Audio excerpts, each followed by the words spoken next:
everyone. I'm Mekhavathanie Pillai and I'm a MSc student too. I did my diploma in accountancy in MSU in 2017 and then progressed to do my bachelor's in accountancy in 2020. And I've just recently completed my bachelor's in September 2022 session. And yeah, here I am to answer several questions upon Madam Hani's request.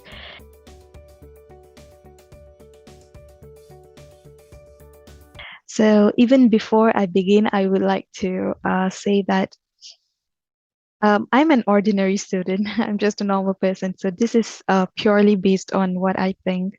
And yeah, so it is based on your preference actually. So yeah, okay. So thank you, Madam Hani, for the opportunity. And so let's start with the first question. Do you think BIA is a difficult course? To be honest, I think it is not too difficult, but at the same time, it is not too easy. So, of course, it is something that it is doable because you need to have some interest in the course. You need to somehow see um, how this course can help you in your career growth in your future. So if you have the interest, I think definitely you'll be keen into successfully completing this course. So that's one of the biggest thing. And I think a lot of people have succeeded doing this course, have successfully completed this course. So I think it is doable. So yeah, nothing much to worry. It is not so difficult. You are 100% you are actually 100% able to complete this course successfully, so no issues. Okay, the second one, which paper or cluster do you think is the toughest? Is it MA, FA, Tax, Audit, ICS, BECG, or Finance? To me, I would say finance related subjects like financial management, risk analysis is toughest comparatively to other subjects. I wouldn't say it's like it's impossible. No, it is possible. It is just that comparing between other subjects, I think finance would be one of the challenging subject, but I had fun because of course it is all related to numbers, ratios and all. So yeah, compared to theoretical, I think that was challenging, yet it's fun. Okay, so it is doable as well. Yeah. Okay, so that is also based on your preference, depends on your strength on the subject. So strength in the subject. So actually for me, I find finance, but of course, all subjects you are able to score A. So yeah, there is no issue. Okay, the third one. What do you do to make the toughest subjects become a scoreable subject?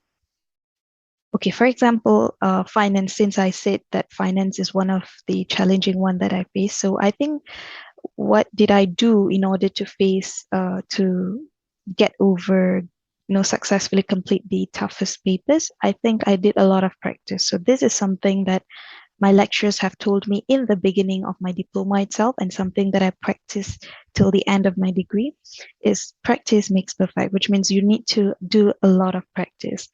Of course, first of all, you need to attend the classes. That's the most important thing. The first is you need to attend the classes. And the second is practice.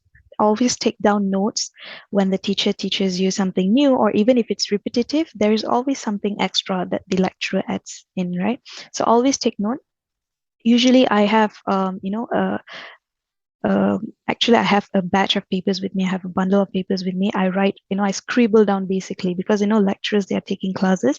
I will scribble down the notes. And once I get back home, I will rewrite them nicely in my own words. That way it is like I'm studying it twice. At the same time, I have my own notes with me. So that's what I do actually.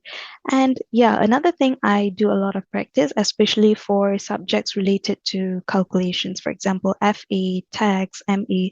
So literally I'll download all the past years and do a lot of exercise because calculation is not something that you can memorize, right? So yeah, practice is the only thing that helps. Whereas for theoretical subject, of course, definition is something that you need to know. Okay, that is something that I memorize at times. But the most important thing is you understand the concept. So when you understand the concept, you can actually apply the knowledge when it comes to case study. So it is always about understanding. It is not always about memorizing.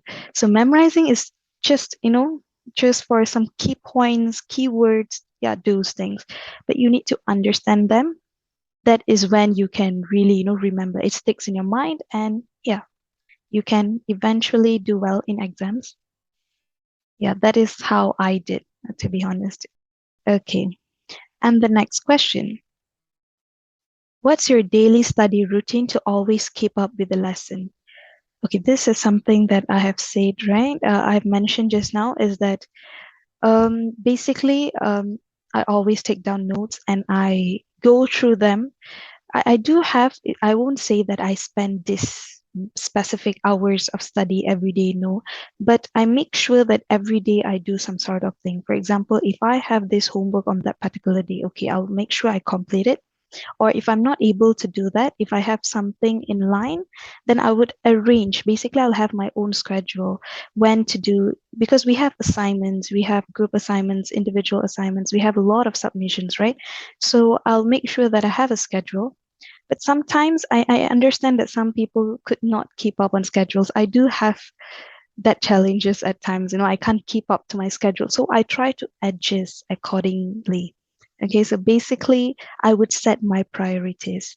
So, of course, those that you're going to meet the deadlines any sooner, you're going to do it up first. And at the same time, you do not do it last minute. This is something that I think all students need to do. Never do it last minute. You're going to be at the peak of stress. So, be it studying for final exam or be it submission of assignment, don't do it last minute. Be, be it a progressive, be it progressive, because if it's progressive, you will actually have less work to do in the end, and you actually learn a lot throughout the time. Okay, so that is my study routine basically. I would always do a schedule. I wouldn't say time and all that. I would just set what to complete, what task to complete today, what homework, what should I do, and all those things, in a week and all that.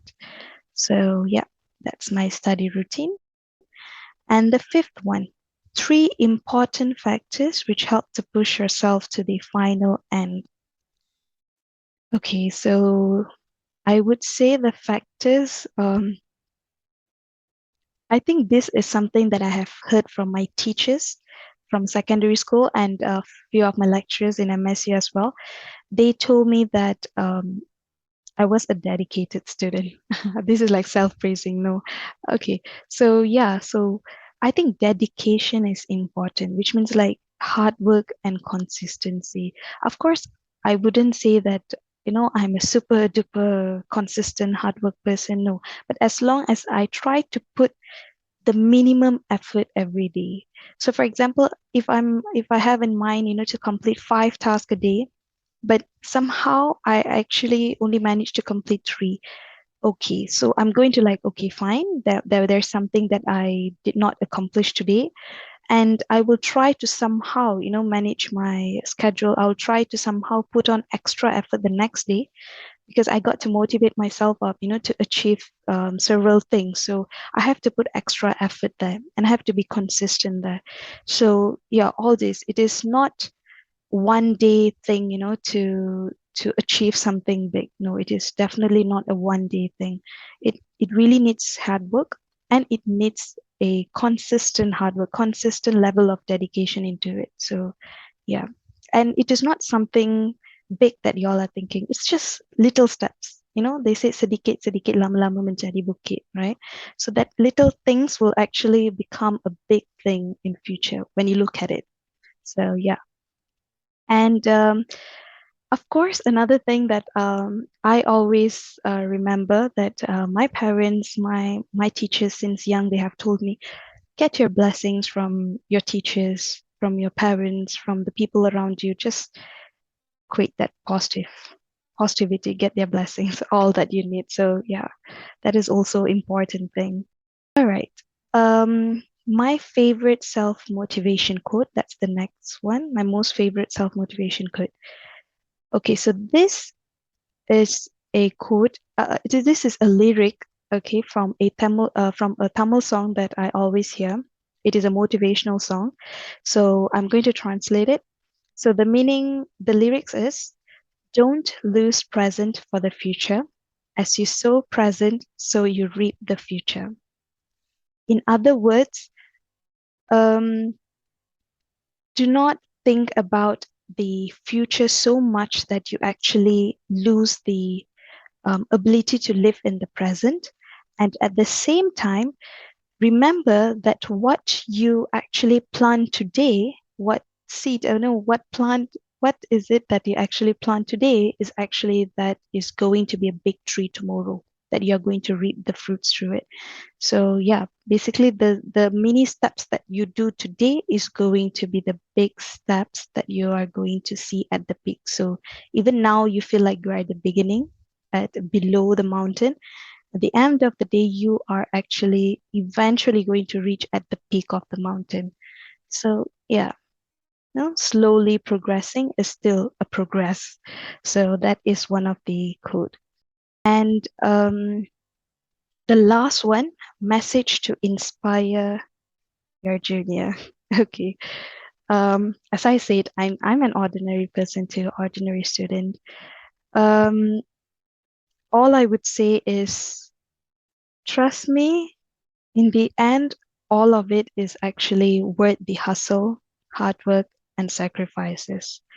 Why? I think I would like to share with you just one memory of mine that is really, really meaningful for me is the moment that I actually received the President Award during my diploma graduation in 2021. So that several minutes on the stage receiving the award was priceless. I think the recognition, the pride, the moments of achievement, I think that is irreplaceable. So all the sacrifices, all the things that, all the breakdowns, hustles, all the things that you all are going through now, I think in the end it's going to pay you back. You're going to enjoy it at the end of the day. So it's all worth it. And of course, I would also like to say that I'm also still learning. Also, right now, stepping into another phase of my life, which is career. Yet, I believe that I only know I'm just a tiny drop in the sea. I have so much yet to learn. So learning is a continuous progress. So it never stops at any point of life. So I think that y'all should know that, yeah, just whatever age you are, or wherever you are in your life, there, be open to get knowledge. So I think progressive learning is really good. So yeah, and I wish all of you all the best in your diploma degree journey. Okay, and I believe that all of y'all can succeed. Thank you. And yeah, thank you, Madam Honey, for this wonderful opportunity. And if possible, I would like to be physically there to talk and wish all of you. Unfortunately, I could not. Yeah. Anyhow, I just wish you all the best. And yeah, if anytime you guys see me around the campus, come and just say a hi. All right. Thank you.